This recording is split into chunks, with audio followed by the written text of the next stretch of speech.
Well, it looks like James Gunn has finally got his Lex Luthor. Welcome back to Movies TV Mad. You can follow me on Twitter at Movies TV Mad, on Instagram Movies TV Mad X, here on YouTube Movies TV Mad, and now on TikTok Mick Isn't Perfect, because guess what? Mick isn't perfect. So breaking news when I woke up this morning, it looks like that James Gunn has cast Nicholas Hoult as Lex Luthor.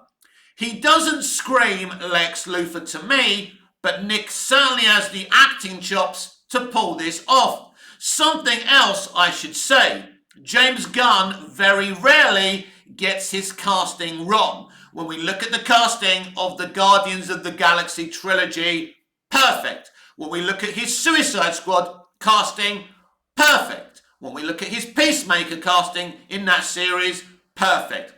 So, whatever you think of James, he is second to none on casting. And thus far, he's got his casting of DC Universe and especially Superman Legacy perfect. Rachel Brosnahan, perfect. Lois Lane, the fabulous Mrs. Maisel, that's who she played, that's how she became famous and a household name. She's going to be a brilliant Lois Lane. David Corenswet was a fan casting for a long time. The fans are very, very rarely wrong. And I think in terms of David, because I think he's either in his early 30s, Nicholas Hoult, or around 30. So he's still quite young. It is interesting how young Nicholas Hoult is, or at least looks. He ain't old, because in a lot of the comics, Lex Luthor is quite older than Superman and Clark. But what happens is aesthetically, in a way, they kind of look kind of similar. It's kind of, in a way, youth versus youth rather than age versus youth. So that's an interesting thing. One thing is absolutely certain. Nicholas Hoult is a great artist. He's very, very talented and he will nail this.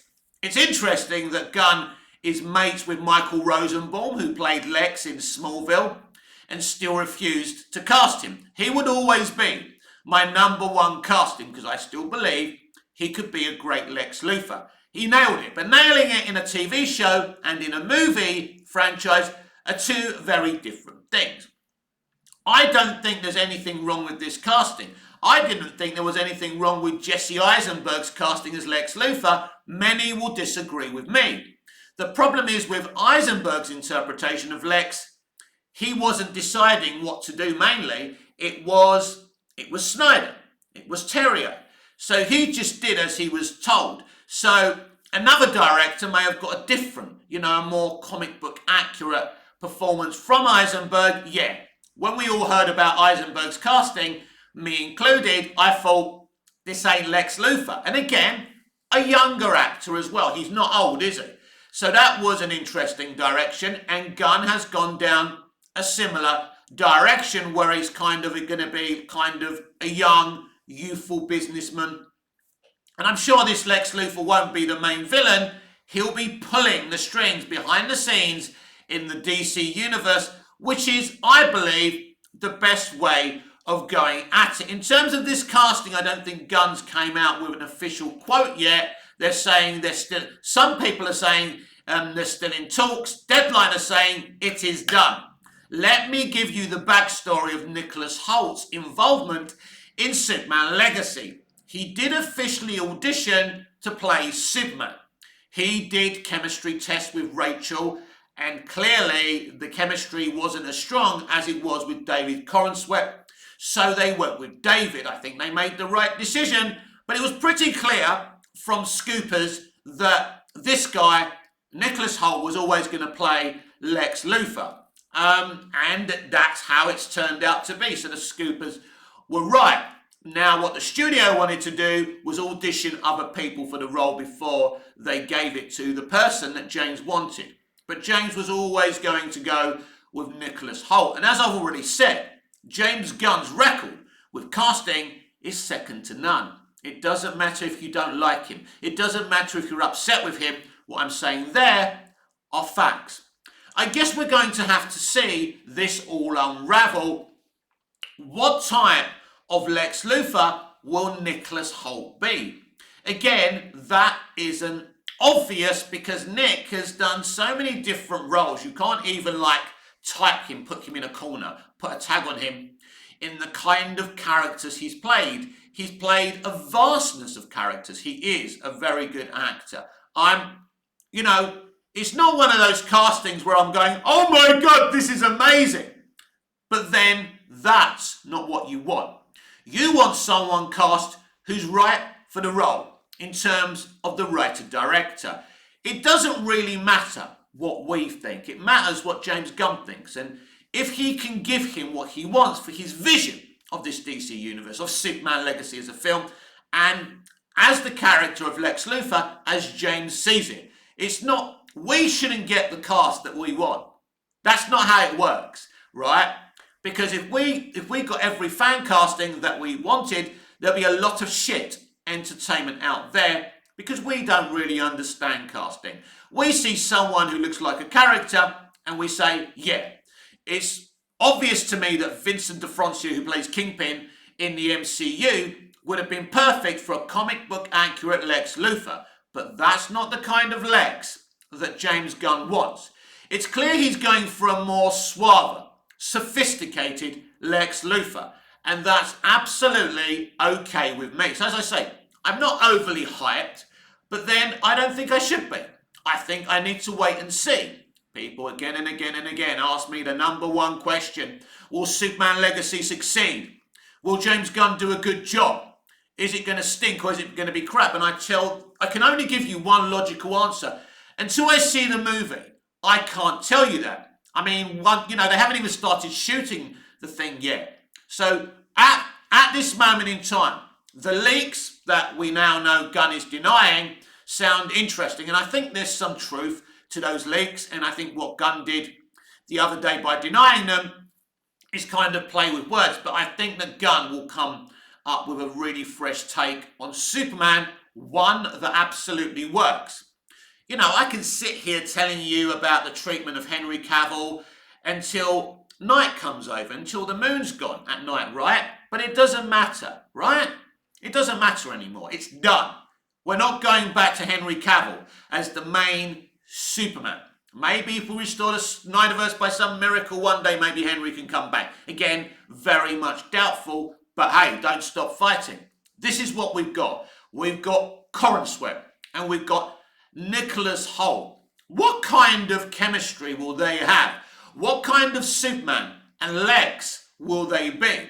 And that's another interesting question as well, because we know from Smallville that Rosenbaum and Welling had great chemistry on and off the screen. They became very good friends. As most of you know, now they do a podcast called Talkville, where they talk about an episode of Smallville. They review an episode of Smallville every week. You should go and watch the Talkville podcast. It's absolutely brilliant. But yeah, you do need an interesting dynamic there because Lex Luthor is more than just a villain. If you read the comics, even if you see him in Smallville or other iterations, he's a very, very interesting character. There's a lot of depth in Lex Luthor. This isn't a moustache-twirling villain. He has great envy that Superman has these powers and he doesn't. But there's another kind of, I suppose, bigoted trope with Lex Luthor, that he doesn't like aliens. He doesn't trust Superman because he's an alien. And in his mind, Lex Luthor believes he's the hero of the story and Superman is the villain of the story. Lex psychologically twists it around, and we kind of saw that during the latter stages of Smallville as well. He genuinely believes that he's the hero and Superman is a threat. And it's an interesting question to ask. Is Lex so far from the truth? If Superman is infected, for example, by something, if magic affects him, he could easily be controlled. He could be a danger to the planet Earth. There's no question. Superman would never knowingly hurt anyone. But in terms of his power, he still can be very dangerous. But, it's like anything in this world. It can be used for bad things as well as good things. So, there's that kind of threat in anything that we create for the good of humankind, isn't it? So, yeah, but that's kind of Lex Luthor's kind of mentality. And I think he's one of the most fascinating villains, not only in the DC universe. That's why people say to me, why always Lex? Why is he always there? Why was he the main villain in Superman the movie, in Superman Returns? You know, why did he have such a big role in Batman versus Superman? Because Lex Luthor is a very, very interesting character. Now, I liked Lex, played by Eisenberg, but I didn't think they did enough. They didn't do enough with him. They didn't unravel the onions enough. But I liked what they tried to do with him, and clearly if we got more movies, we would have seen a lot more interesting shit. With Eisenberg's Lex Luthor, like doing a deal with Darkseid in Justice League 2, which would have been very interesting, and as I say, would have peeled those onion layers a lot more. Because Smallville was a television show, it had a lot more time to peel the onion layers and show us who Lex Luthor was. As a young man in Smallville, he's a good person with good ideals. But as Jonathan Kent said in the finale of season 1, the road to hell is paved with good intentions, and that is who Lex Luthor is. So he's a very, very interesting character. And in Nicholas Hoult, you know, you do have a very, very interesting actor. I mean, as I said on the top of the show, he's not exactly, you know, screaming Lex Luthor to me. And I'm sure if you're honest, if you're not being a stan, if you're not being a shill, you'll be honest. You're not disappointed, but you are kind of saying, doesn't scream Lex Luthor, but I still think it's really good casting, and I think Hoult can pull it off. So it kind of is an interesting situation, and it'll be interesting what Hoult has to say about the casting as well, because clearly it's a big role for him. I mean, look, Hoult doesn't really do big, I mean, past few years, Holt's really gone indie. He did a movie with Nicolas Cage, which was a comedy, which he was brilliant in. Hoult can play so many characterizations. He can play multiple characterizations with just one character. He's very, very good. And I think this gives Nick a big opportunity to play a multi-layered character. Because as I've already said, Lex Luthor is absolutely got so much. He's got a tide full of depth. And if you can unravel that depth, you make him a very, very interesting character. Which poses the question now, what is James Gunn planning with Lex Luthor? I don't think he's the main villain of Superman Legacy. I don't think the engineer from the Authority is the main villain of Superman Legacy. I don't think the Authority is the main villain of Superman Legacy.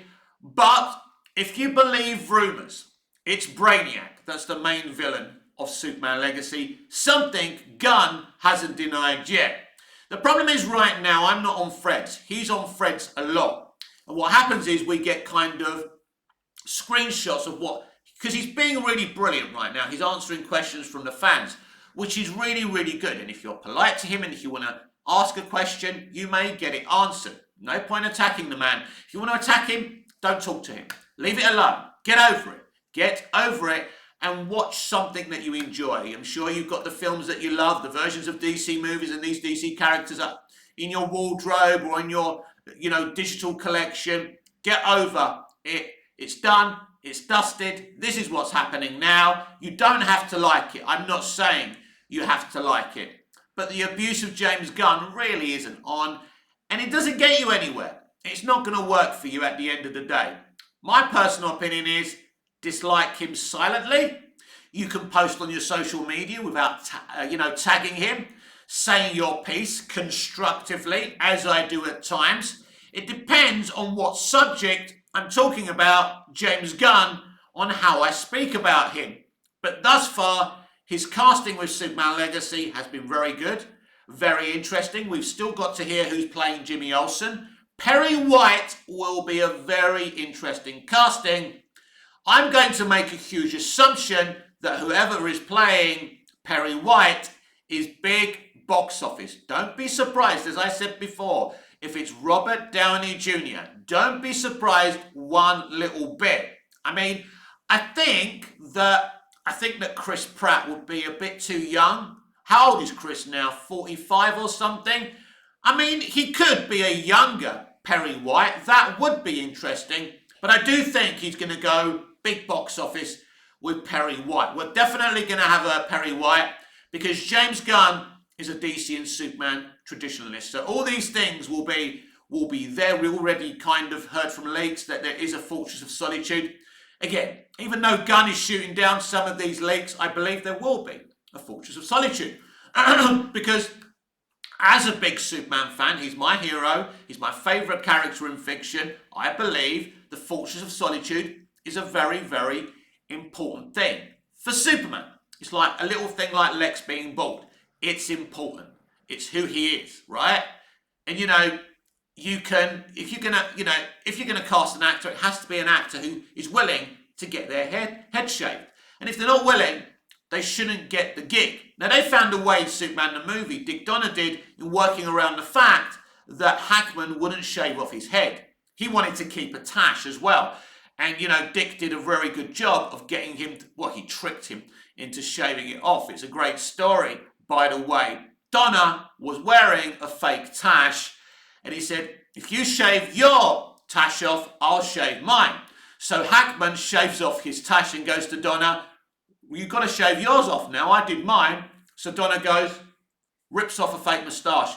And Hackman wasn't angry. Actually, he found it very, very funny. So that's what happened there. And in the end, Hackman had to have a bald scalp on him. And I'm thinking, that took hours and hours to get that thing painted on your head, when all you had to do was shave your head for a role. It just seems stupid for me. Obviously, it's easy for me to say because I've got this baby, which I shave every day, but I am considering growing my hair back. Comments down below. Should I'm talking about myself as a second person, should I grow my hair? Let me know because I'm a bit undecided, because I know it's going to be very, very grey, which means I have to buy black hair dye, and it all gets a bit hard work. That's why I shaved my head in the first place. But let me know. I will read all your comments and I will take your advice. And if more of you say grow your hair back, I will grow my hair, because next year's a big year for me. Things are happening. So this is why I'm considering changing my image a little bit. Well, Mick, you do need to change your image. Shut up. Anyway, let's carry on talking about this big breaking news that Nicholas Hoult has been cast as Lex Luthor in James Gunn's written and directed Superman Legacy. So I think, in terms of a really, really good actor, and it's the same as Eisenberg as Lex. Eisenberg, no one can say Eisenberg isn't a good actor. In terms of being a great actor, he is a great actor. And I think he gave the role everything. But unfortunately, the people who wrote the film, Snyder who directed the film, wanted something from that Lex that really wasn't Lex Luthor. Not Lex Luthor from the comics. And this is the problem with adaptations, because the filmmakers always have a different idea to what's in the canon, to what's in the origin material. They want to adapt something and make it their own. I'm not saying there's anything wrong with that, but that creates complications if your vision of the adaptation doesn't feel right to the people who have read the original canon. And this is where things get a bit misty. But I don't think anyone in adaptations has really been overly faithful throughout Hollywood history. There's been some adaptations that are more faithful than others. For example, the Lord of the Rings trilogy is very faithful to Tolkien's works, but still, there are elements that are missing that could have been there that weren't. And that's just life. Look, adaptations are very, very difficult. And what Gunn's doing here, he's taking a couple of comics, or maybe more than a couple of comics, and putting them on the big screen to project his own story. So, I think this is a big announcement. Lex Luthor is a huge character, and I think we pretty much knew that Hoult was going to get this gig. I mean, I always thought that because of the leaks that I was hearing that he auditioned for Superman. I still think that maybe he didn't audition for Superman, and that was just something that I think that Gunn did that to try and hide the fact that he was going to cast him as Lex. So Gunn's normally a lot better in hiding what he's going to do from the press than he has been with Superman Legacy. But this is the difference between Guardians of the Galaxy, the Suicide Squad, and Superman. Because when you make a Superman movie, despite what the haters of Superman say, people care. It's a big deal. The press and the scoopers are going to try and find out what they're doing, and they're going to try and entangle insiders and sources to give them the juicy goss. I suspect that Gunn was quite happy to leak out that Holt was definitely going to play Lex. After all, it's not a big deal, is it, if it's not kept a secret? So as I say, we've got a great Superman and Clark Kent, we've got a great Lois Lane, and now we've got a great Lex Luthor. That doesn't scream Lex Luthor, but I think could become a great Lex Luthor. I would implore people to give him a chance because Nicholas Hoult is a great actor. It's not the first CBM he will be involved in. He was obviously involved with the X-Men franchise for Fox as well. So he's not a stranger to the comic book genre. But let's get this absolutely clear.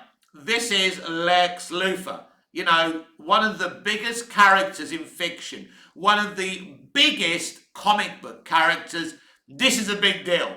Everyone will have an opinion on this.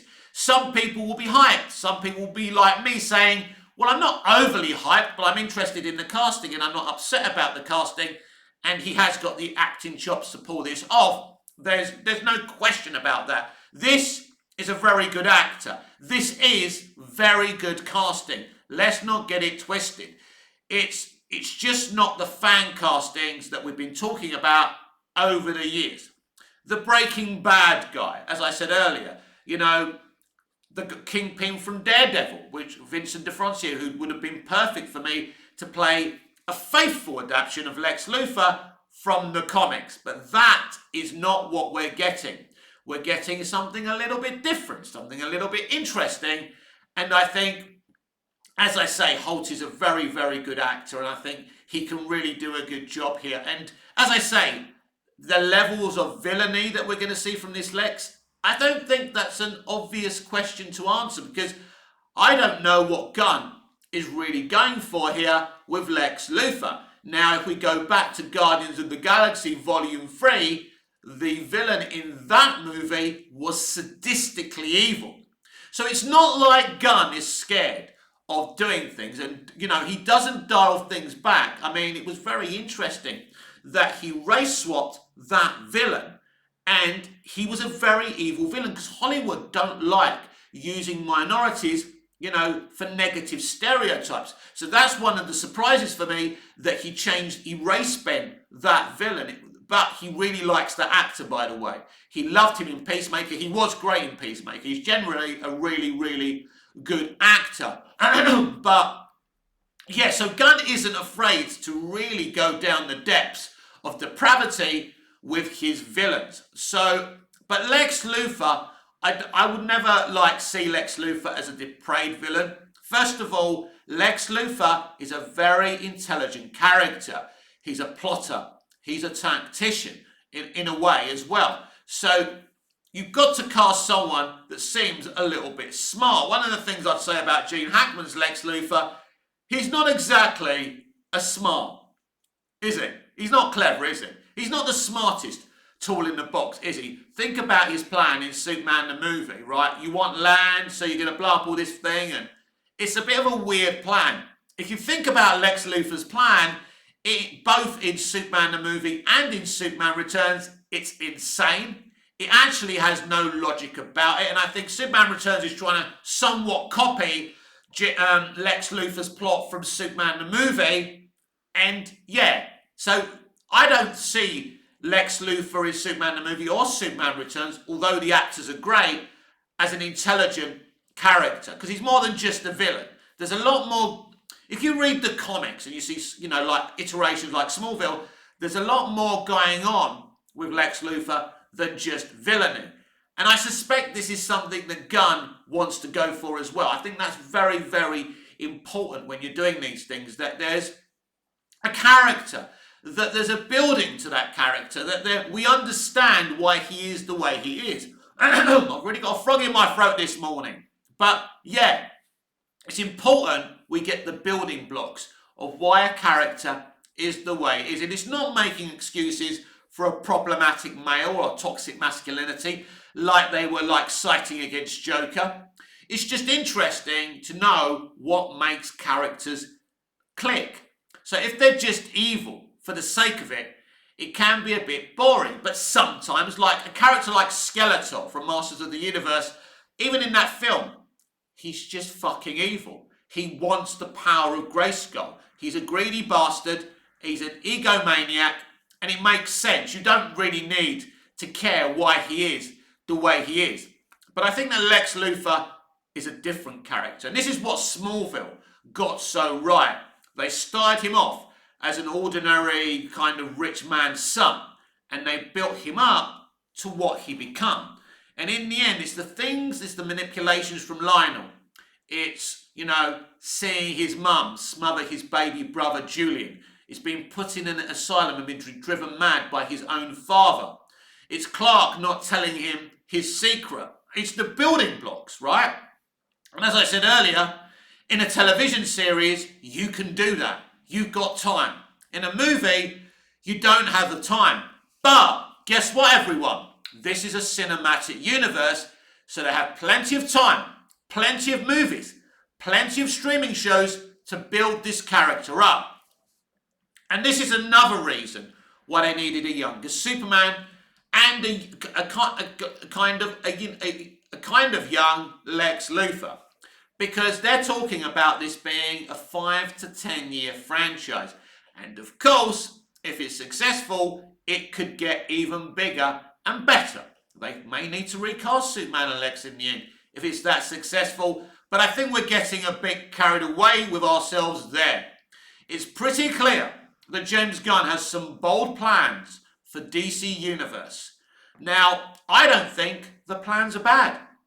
I like the plans. Generally, I like the plans. I can talk about his behaviour in trying to sell these DCEU movies this year. I didn't like the lies about the Flash movie being one of the best comic book films he's ever seen. We can get negative about Gunn there, but in terms of his decision making with DC Universe thus far, I think it's pretty good. I mean, you could say hiring Andy Muschietti as the director of Brave and the Bold is somewhat shocking, but then I think there were other political, studio and corporate reasons why Muschietti was given that gig. Look, Muschietti's a capable director who had to put up with so much shit with The Flash, so I'm not going to judge him on The Flash movie. The cynical side of me thinks that he was brought on just to hype up The Flash movie, try and get it some extra box office, show that they had faith in it, and then they'll just replace him with someone else. We will see if I'm right there, because I've been saying that. I've been very, very consistent about that. But Nicholas Hoult is part of the DC family, so if you see him on social media, which I don't think you will, be kind, be nice, even if you don't agree with the casting. Congratulate him, right? Because he is a great guy, he's a lovely lad, and even more importantly, he's a great artist. Well, more importantly is that he's a great lad. Nick is great, he's great quality, he's been around for years, and this is a massive opportunity for any actor. As I said earlier, to play an utterly complex character like Lex Luthor, one of the most famous characters in fiction, is a big opportunity for Nick, and I think he could really do great things with it because he has a depth of artistry, Nick, and he can really pull this off. I totally get, even though it doesn't scream Lex Luthor to me at this moment, I totally get why Gunn wanted this casting. If it was true that he was testing him as Superman, I am a little bit mystified at that and how that was exactly going to work. Is Hoult that tall? Do you think Hoult would have made a great Superman? Do you know what I think? I think Nicholas Hoult would have made a better Lex Luthor. No, let me say that again. I think Nicholas Hoult would have made a better Clark Kent than Superman, because playing Clark Kent does take a little bit of more acting nuance, doesn't it? Because after all, it's a little bit of a disguise. I think that would have been interesting. But in terms of Nick Hoult playing Superman, let's be honest, it would never have worked. But in terms of him playing Lex Luthor, I think that could be very, very unique.